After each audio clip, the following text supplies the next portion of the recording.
State president Jammu Kashmir handicapped association. आज हम फिर यहाँ पर प्रेस कॉलोनी में एहतजाज करने के लिए मजबूर हो गए हैं कि हमने पिछले ही दफ़ा में मतलब बजट पेश होने के बाद ही हमने एक प्रोटेस्ट किया है कि ताकि बजट में जो जो हमारे लिए कुछ नहीं रखा गया है शायद उस पर गौर किया जाएगा, मगर बदकिस्मती की वजह से आज तक उस पर कोई बात नहीं हुई है। आज हम फिर प्रोटेस्ट करने के लिए यहाँ मजबूर हो गए हैं कि जो उन्होंने हमारे साथ वादे किए हैं, जो हमें यकीन दहानियाँ दी गई है, जो उन्होंने अपने मंशूर में लिखा गया उससे भी वो मुकर जाते हैं। हम चाहते हैं कि हमारा जो पेंशन है वो उसको एनहांसमेंट किया जाएगा, कम से कम 3,000 रुपये उन्होंने अपनी ज़बान से बोला वही किया जाए, हम चाहते हैं 5,000। तो जिस तरीके से उन्होंने AAY वालों को 200 यूनिट फ्री और 10 किलो चावल और वुमेन्स के लिए मतलब जो फ्री बस सर्विस, इसी तरीके से जिस्मानी तौर नाचीज लोगों के लिए भी किया जाए। तो अगर आज के प्रोटेस्ट की वजह से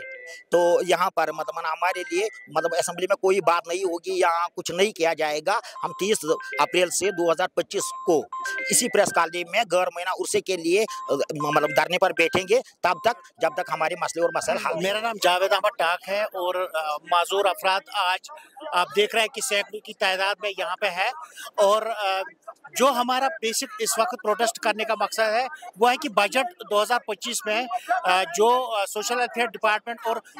खासकर NC के मैंडेट के हिसाब से उनके इलेक्शन मंशूर के हिसाब से 3,000 रुपये कहा गया था कि सोशल सिक्योरिटी पेंशन रखा जाएगा, लेकिन पूरे असेंबली सेशन के दौरान ना तो हमारे लिए कोई बात की गई, ना तो उस पर कोई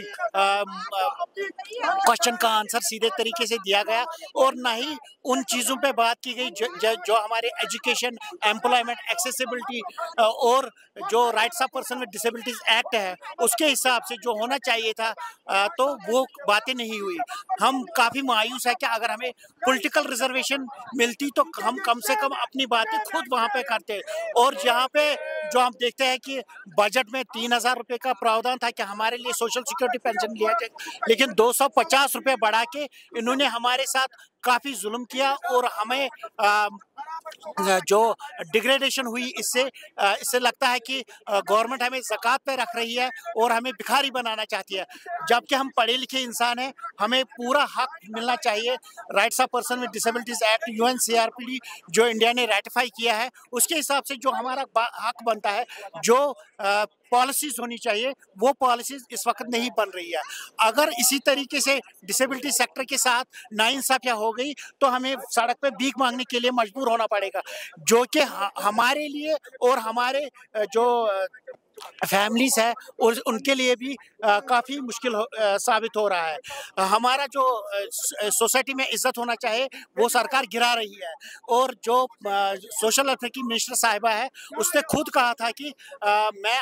आपको रिप्रेजेंट करूंगी। हमारे लिए यहाँ पर डिसेबिलिटी कमीशन है, उसका भी हम